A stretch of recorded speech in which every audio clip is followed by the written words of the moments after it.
Look at this before and after. Want to learn how to apply these changes?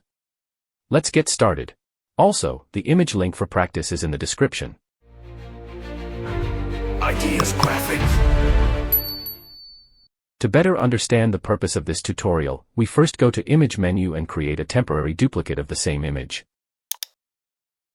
Then, from the Window menu, we select Arrange 2 up vertical to compare the changes before and after editing.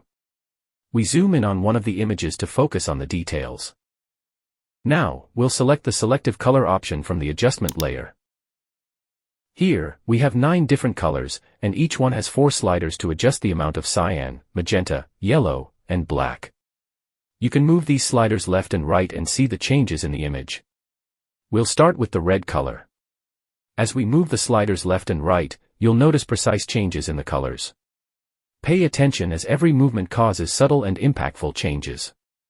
As you adjust the sliders, you'll clearly see how the colors come together and become more balanced.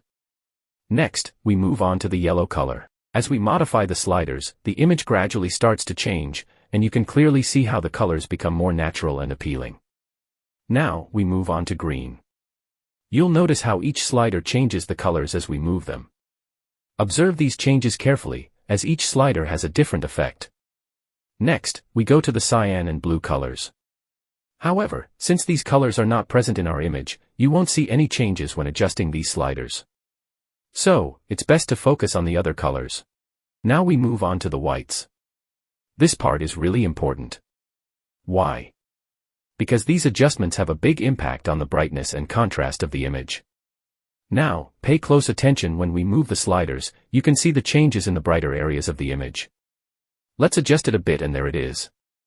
The perfect balance of light. Can you feel it? If we push it too far, the image will look washed out or overly bright. But when we get it just right, everything looks natural and visually appealing. Next, we adjust the neutrals to add more balance to the image. These settings help the image achieve its best possible appearance.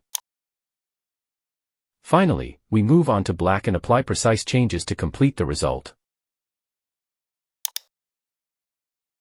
Now that the selective color adjustments are complete, we move on to Adjustment Layer Vibrance. This tool will enhance the less saturated colors without making the colors appear unnatural. By adjusting vibrance and saturation, we make the image more vibrant and appealing. This technique is great for beginners and intermediate users, and it can make your image's colors look more natural and appealing.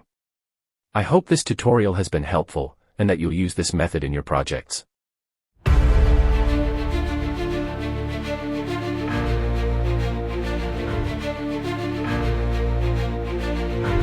Ideas Graphics.